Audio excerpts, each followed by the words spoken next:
Sharon Marie Tate was born January 24th, 1943 in Dallas, Texas to her mother Doris Tate and her father Colonel Paul Tate. She was the couple's first child and she was the light of their life. From an early age, even as an infant, her mother would say, Sharon's beauty would garner the attention of strangers. By the time Sharon turned 6 months old, she'd won her first beauty contest, Miss Tiny Dots of Dallas, Texas.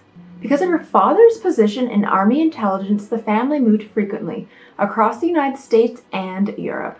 Sharon was great at making friends and managed to even hold onto friendships after moving to a new location. In 1952, Sharon's first baby sister, Deborah, was born, followed by Patty 5 years later. Hello, my name is Laura and welcome to my channel, and today we're going to do a deep dive into the mystery of Sharon Tate. During her teenage years, Sharon won many beauty pageants, including Miss Richland and Miss Autorama, and she began to work as a model.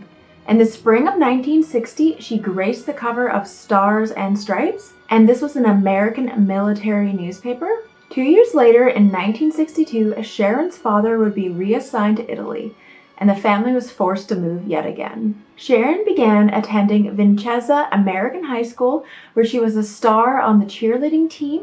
But despite being a standout on the team, she was very humble and didn't want to be specifically given roles that would make her stick out. While living in Italy, Sharon met Richard Bamer on the set of Adventures of a Young Man, and he gave her the card of his agent, Hal Gefsky, and encouraged her to pursue her interest in modeling and acting.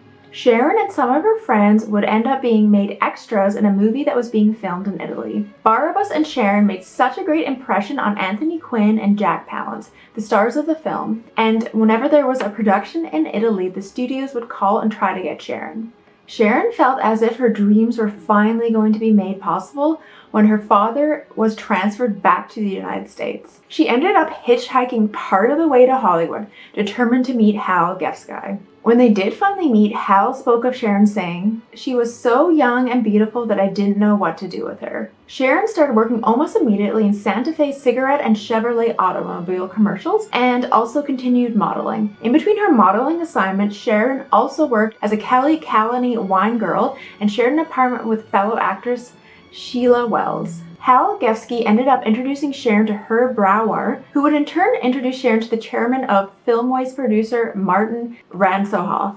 Ransohoff was taken aback by Sharon's beauty, signing her and determined that he was going to make her a star. Sharon was initially given a small recurring role in the Beverly Hillbillies as Secretary Janet Trigo for 2 seasons, and she was concealed in a dark wig. She also had other small parts in the television programs Mr. Ed, Men from U.N.C.L.E., and Petticoat Junction. Ransohoff spent over $1 million on Sharon's training and preparation, causing her to be known as the $1 Million Baby. So Sharon had singing classes, acting classes, voice classes, the whole thing, and they did that for about a year.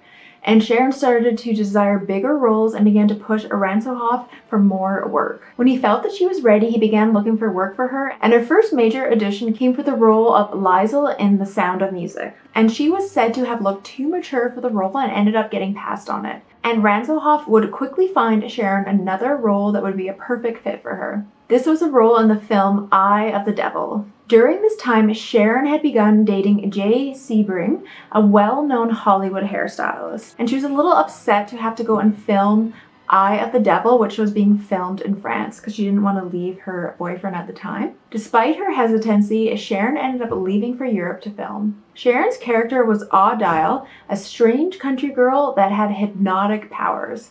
Her role was an integral part of the movie, despite the fact that she hadn't had many lines, and the director J. Lee Thomas had been very impressed with her performance. Ransohoff was also very happy with Sharon's performance and began to look for new roles for her. In 1966, Ransohoff was working on producing a movie that was going to be directed by Roman Polanski, a highly praised Polish director. This film was to be a spoof of vampire films that would end up being called The Fearless Vampires. Ransohoff had spoke to Polanski and suggested that he consider Sharon for the role, but Polanski had already had someone else in mind. Despite his reluctance, Polanski agreed to meet with Sharon. Upon meeting with Sharon, he felt that she wouldn't be the right fit, but Ransohoff continued to advocate for Sharon, requesting that she get a screen test, and Polanski finally agreed. Sharon came in and tested for the role, and Polanski surprisingly began to see the role as he envisioned it come to life before his eyes, and Sharon ended up getting the role. Sharon was determined to impress, and she worked extremely hard, even posing for publicity photos between takes.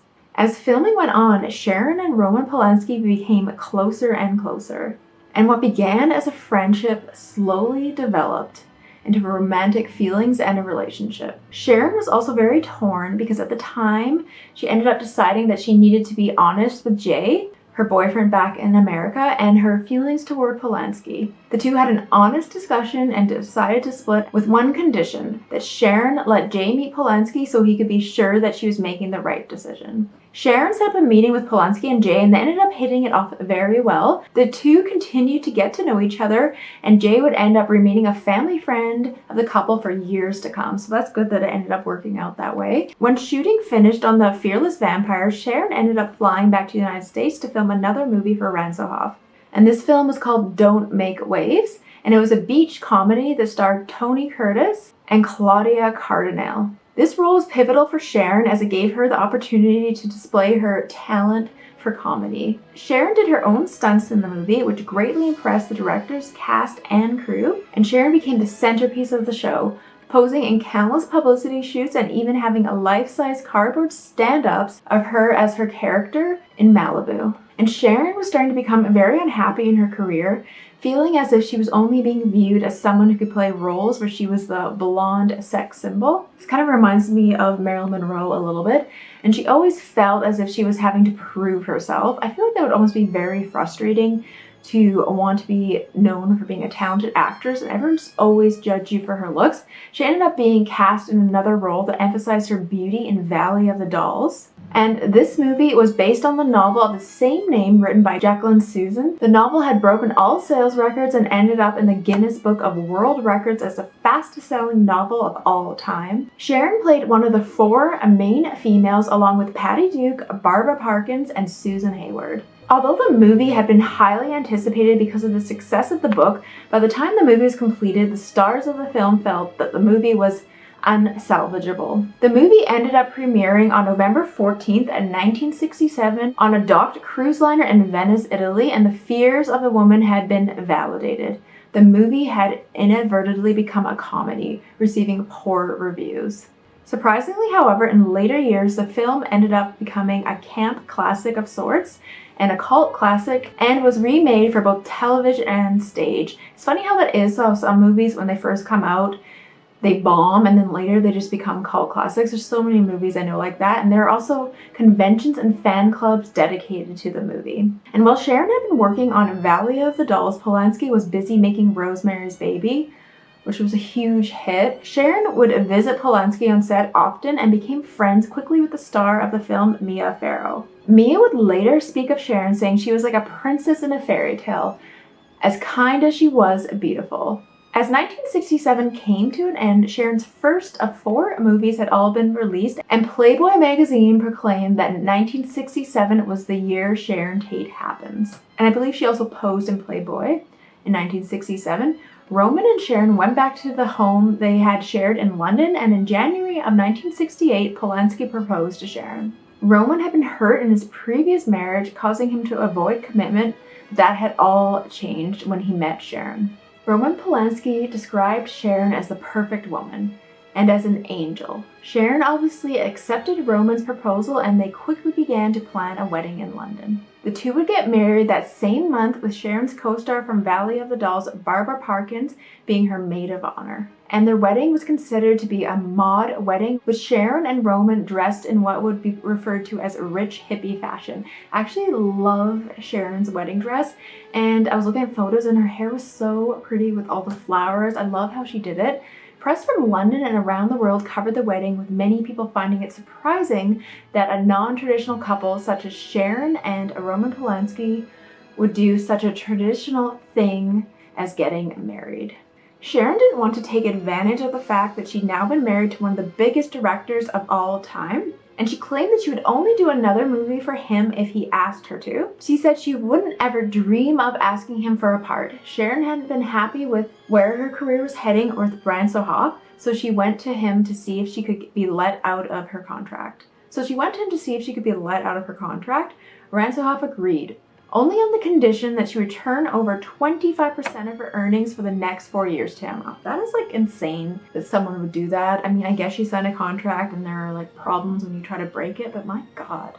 She agreed and now was able to look for roles herself that would best showcase her talents. Her first film after being released from her contract with Ransohoff was an action comedy with Dean Martin called The Wrecking Crew.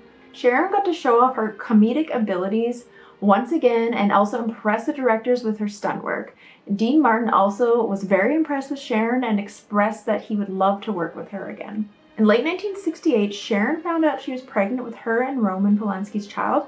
The two were thrilled and beyond excited of the news, and they started looking for a larger home to live in with the baby. They ended up finding one at 10050 Celio Drive in Benedict Canyon. It was a beautiful ranch-style home with a pool and a guest house, and Sharon referred to the home as her love house. The two moved into it in February of 1969. Sharon had accepted a role in the movie 12+1, and it was set to begin filming in Italy the following month. Rowan was very hesitant about Sharon taking on this role because it would mean that she would be filming into the later parts of her pregnancy. He even encouraged her to tell the director about her pregnancy and drop out of the film, but Sharon refused. I kind of like that Sharon still, even though she was married to this, big-time director, she still wanted to act and didn't want to quit. She reassured Roman that everything would be okay and that the filming would be completed by the time she was too far into her pregnancy. Rowan and Sharon left their brand new home in California to go back to their place in London in March of 1969, and a week after staying there, Sharon left for Italy to begin filming. This wasn't an easy movie for Sharon to film, as she dealt with morning sickness, and also the action scenes throughout the movie were really hard on her body, especially as filming went on and she went farther along in her pregnancy. Sharon actually never asked for special treatment, however, she was always on time, on set, and all her lines were always memorized. So she was a super hard worker and dedicated to her acting. And Sharon did end up completing the film and went back to London to rejoin Roman Polanski. Roman had been preparing for the movie Day of the Dolphin at the time. Sharon did 2 photo shoots after returning to London. One was a photo shoot with photographer Terry O'Neill, where she wore a short, flowing yellow dress and posed cradling her pregnant belly. And she was also holding up baby clothes and opening up baby shower gifts. She also did a publicity shoot for Queen magazine to promote 12+1, and this one was set to be on the cover. Sharon didn't want to be flying back to the United States in the last month of her pregnancy, and she knew she needed to get back to the United States as soon as possible. So a month before her baby was due, Sharon boarded the Queen Elizabeth ship and sailed back to the United States. I feel like that would be difficult, especially by herself, being, it probably took a week or 10 days. Roman had to stay in London for a few more weeks to finish his work for Day of the Dolphin, and then he was planning on joining Sharon in California for the birth of their son. Sadly, however, that day would never come. On August 9th, 1969, Sharon, who was 8.5 months pregnant, and 4 others were murdered at the home on Celio Drive by members of the Manson family cult. Jay Sebring, Sharon's ex, was one of the individuals murdered, along with Roman's longtime friend, Wojciech Frykowski, and his girlfriend, Abigail Folger, and Stephen Parent, a friend of the house's caretaker. Wojciech and Abigail had been living with Sharon as a favor to Roman while he was still in London. Sharon begged the members of the Manson cult to spare her and her child's life, but sadly, this did not happen. After Sharon's death, her name and character was dragged through the mud. Some detectives initially were convinced that a drug deal had gone wrong and had been the cause of the murders. Jay had a gram of cocaine and 6.3 grams of marijuana in his Porsche. Also found in the house was 6.9 grams of pot in a plastic bag, 3 grams of hash, 10 capsules of MDA, also some marijuana buds and ashtrays throughout the house. One detective, however, had a different theory that would lead to countless speculations in the coming weeks, stating that he felt it seemed kind of ritualistic. The press ran wild with theories in the weeks to come, often passing them off as facts, including that Sharon's baby had been cut out of her womb, and that the victims have been SA, and that there was a giant orgy that night, and that Jay and Sharon had been having an affair. and that this was a result of some satanic ritual gone wrong. One detective even went as far to state, "You wouldn't believe how weird these people were. If you lived like that, what did you expect?" I mean, this was the 1960s, and I think all those drugs were probably pretty common in the Hollywood scene. These victims of such a horrific crime were no longer considered victims in the eyes of many, but instead they were being viewed as partially responsible for their own deaths. One individual even stated, "The rumors read like a graph of community paranoia. Every story promotes the murders into assassinations, crimes of logical consequence, in which some vision of the victim's way of living makes them accomplices in their own deaths." Roman Polanski spoke out in 1971 of reading the articles at the time, stating that he couldn't believe his eyes that they were blaming the victims for their own murders. And that is so shocking at the time that they would do that. Many questioned how Roman was dealing with Sharon's death. There were several reports that in the wake of her murder, he began sleeping with countless women to try to find some way to cope. There was also speculation that perhaps he hadn't been very happy in his relationship with Sharon, and that possibly he hired someone to kill her. Those close to Roman, however, knew how much it had been affecting him and that the love that he had for Sharon and the grief he felt at her death. Roman's friend and business partner, Gene Kotowski, put a statement out to the press on August 11th, only 2 days after the murders, talking about Roman and Sharon's marriage, saying, "They were a storybook couple, deeply in love and expecting a much-wanted baby."